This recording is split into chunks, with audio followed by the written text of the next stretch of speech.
What if the home you inherited, the one filled with a lifetime of memories, was also a hidden gold mine? Honestly, for most people handling an estate, the thought doesn't even cross their mind. They're standing in a home they love, but all they feel is the crushing weight of grief and overwhelm. They see peeling paint, old carpets, and 50 years of stuff packed into every corner. They see a confusing legal maze called probate, with stacks of paperwork and deadlines that make no sense. And underneath it all is that one terrifying fear, the fear of getting it wrong, of selling this precious family asset for a fraction of its true value just to make the headache go away. This isn't just some story, it's what happened to a client I'll call John. When his mother passed away, he was named the executor. He was heartbroken, and the thought of selling her house felt like an impossible burden. His first instinct? Call one of those "we buy houses for cash" signs on the side of the road. He was ready to get it over with, even if it meant leaving tens of thousands of dollars on the table. He was totally convinced the house was a teardown. But John's story didn't end there. By learning a few key secrets that most executors completely overlook, he didn't just sell the house. He started a bidding war that resulted in a massive life-changing profit for his family. And today, I'm going to share those exact secrets with you. Section 1, the executor's trap.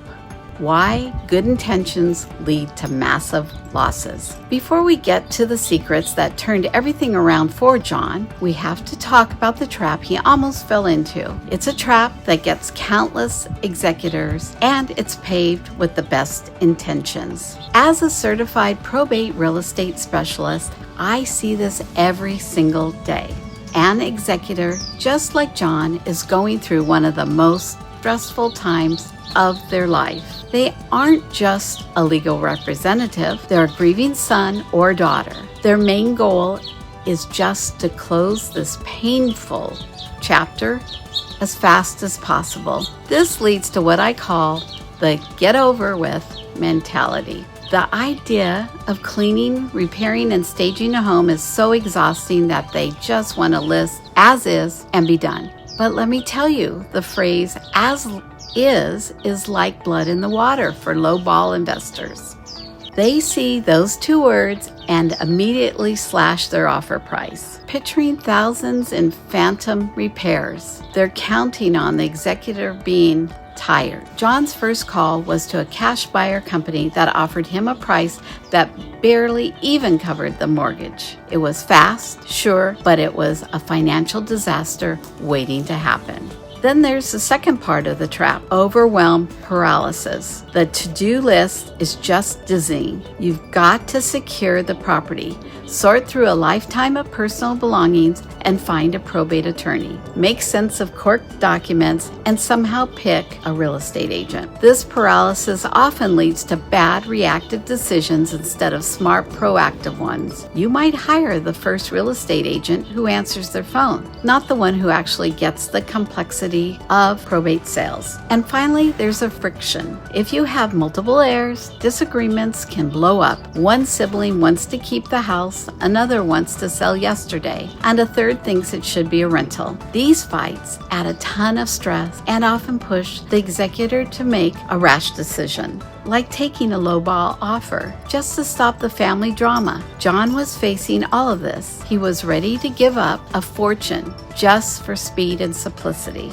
He thought he was honoring his mother by closing the estate quickly, but he was actually on the verge of dishonoring her financial legacy she worked her entire life to build.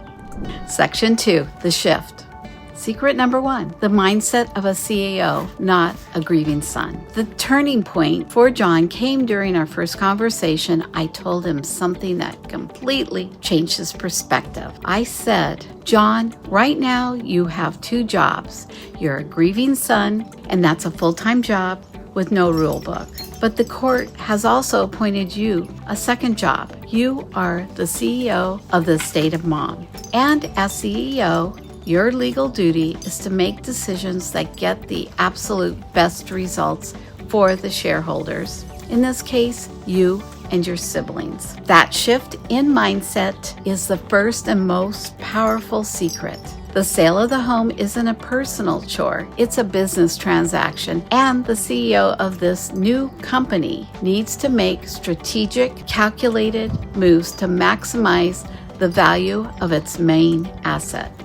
So that's where we started with the first practical secret, strategic property preparation. This isn't just about cleaning up, it's about creating value where other people see none. First, we focus on securing and neutralizing the property. This is a way more than just locking the doors. We immediately change the locks. This stops any unauthorized access and sends a clear signal that there's a new manager in charge. We also made sure the homeowner's insurance was updated to cover a vacant property, a critical step so many executors miss. Next came what I call the great sort. Instead of seeing the clean out as a painful chore, we reframed it. This was the first step in preparing a product for the market. John and his siblings set some ground rules. They picked a weekend, agreed that anything not claimed would be donated or sold, and focused on the real goal, depersonalizing the space for buyers. Getting rid of family photos, collections, and personal touches is essential. Buyers need to imagine their lives in the home, not feel like they're walking through someone else's. Then came the profit power of small repairs. John's mother's house had a leaky faucet, a few cracked kitchen tiles, and a screen door that was off its track. To him, these were signs the house was falling apart. To a buyer, they're a bargaining chip. An inspector sees a leaky faucet and quotes a $1,500 plumbing job. They see cracked tiles and suggest a $5,000 kitchen remodel. We spent less than $1,000 fixing these little nagging issues. We patched small holes, replaced dated light fixtures, and made sure every door and window worked smoothly. These small fixes didn't just add value, they took away excuses for a buyer to chip away at the price. Section 3, secret number 2, seeing through a buyer's eyes to create an emotional connection. With the house secured and the small profit-killing repairs handled, we move to a second secret, which is all about presentation. Most executors think a clean house is good enough, but we weren't going for clean. We were going for irresistible. We needed to make buyers fall in love.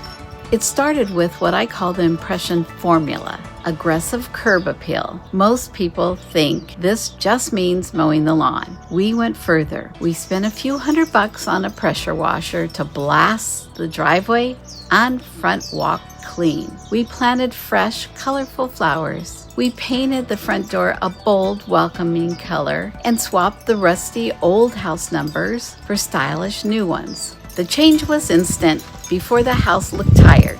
Now it had energy, and it was the kind of house that makes you slow down as you drive by, which is exactly how you pull in more buyers. Inside, we focused on deep clean and strategic deep personalization. This was more than just vacuuming.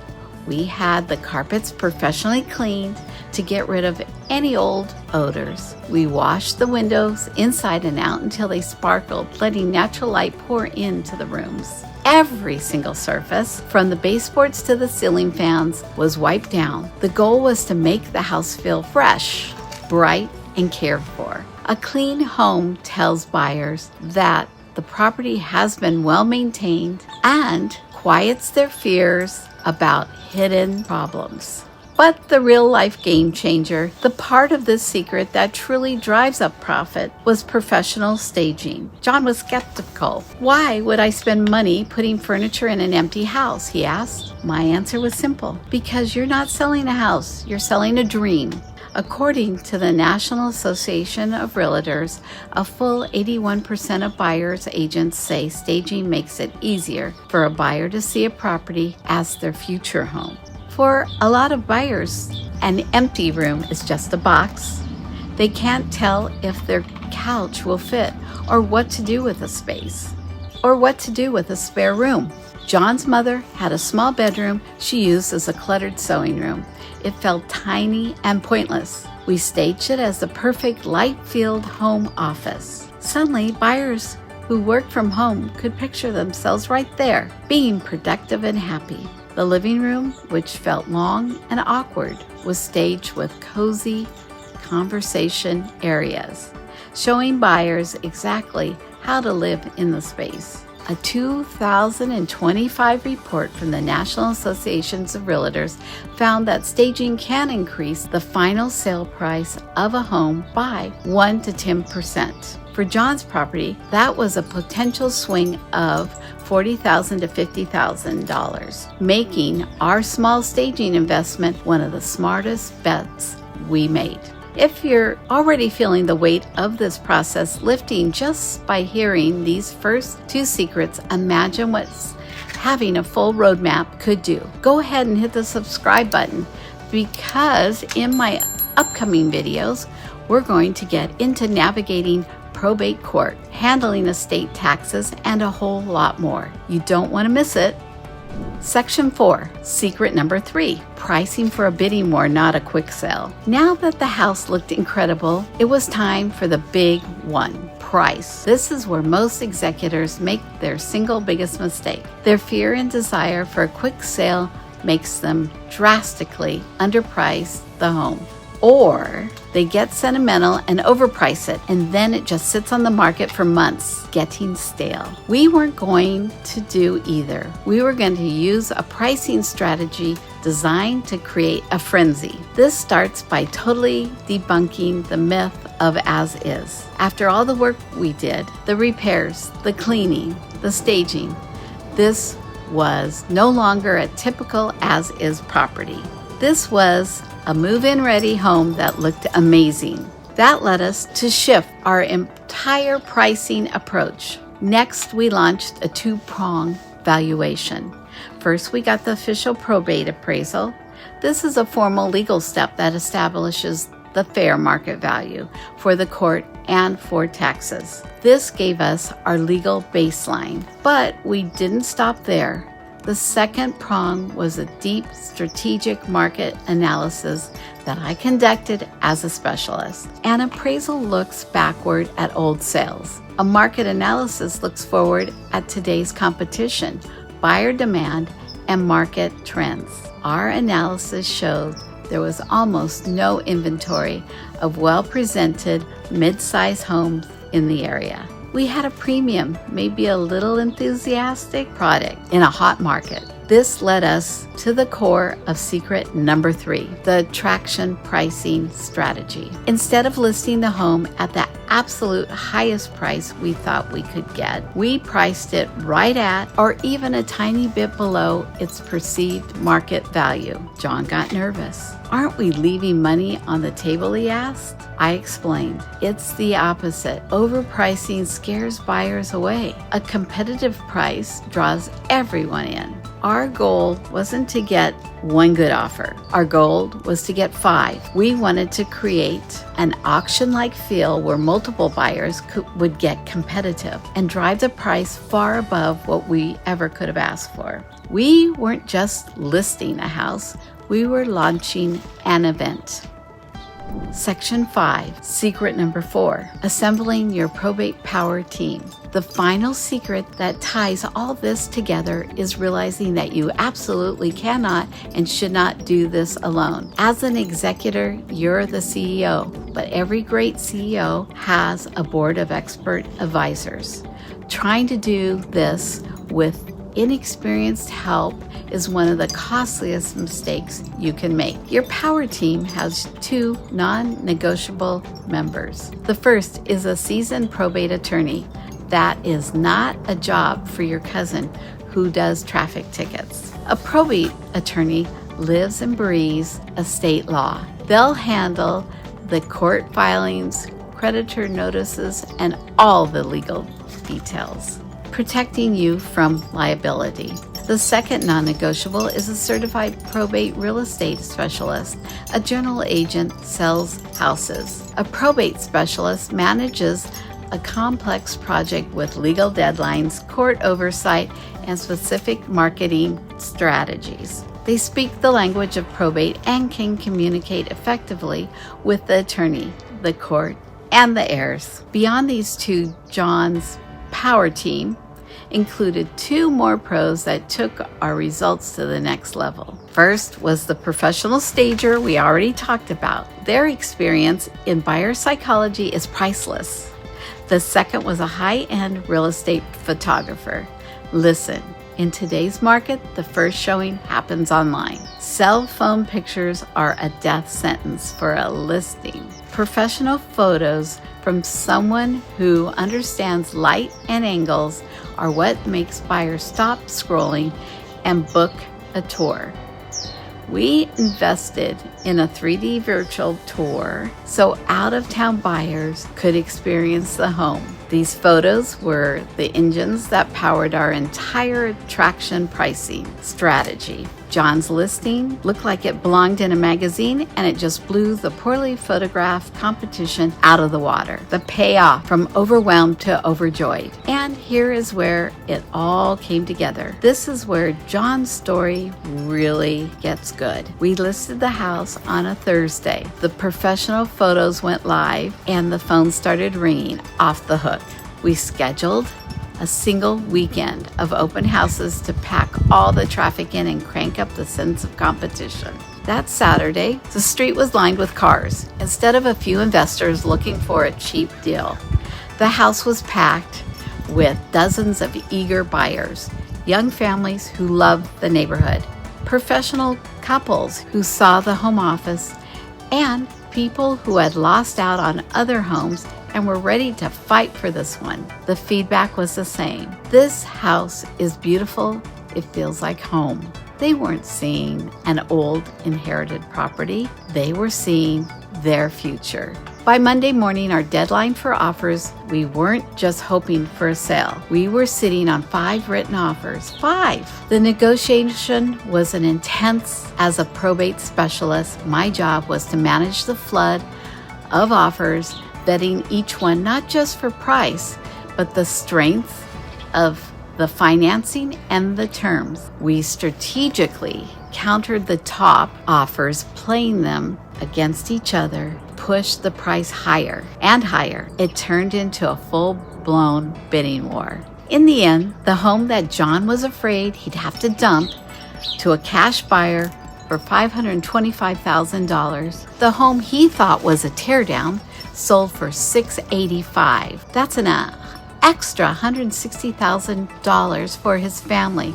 That's a life-changing amount of money that will fund college educations and down payments for his own kids. And it all happened because he stopped thinking like a victim of circumstances and started acting like the CEO of his mother's legacy. So let's do a quick recap of the 4 secrets to probate profits. First, adopt the mindset of a CEO. This is a business transaction. Second, create an emotional connection through the presentation. Smart repairs, curb appeal, and professional stagings are investments that pay for themselves. Third, price the home to create a bidding war. Use attraction pricing to get a flood of interest. And fourth, assemble your power team. Don't do it alone. Hire a great probate attorney and a specialist realtor. Inheriting a home is an emotional journey, but selling it doesn't have to be a financial tragedy. By using these secrets, you can navigate the process with confidence, lower your stress, and most importantly, honor the financial legacy your loved one worked so hard to build. Look, every probate situation is different, and John's story is just one example of what's possible. If you're an executor or an heir feeling overwhelmed and you want to make sure you're not leaving a fortune on the table, your first step is to get a clear assessment of your specific situation. I offer a complimentary probate strategy session for families just like yours. Click the link in the description below, schedule a call directly with me. Let's build a plan to honor your loved one's legacy and get absolute best outcome for your family.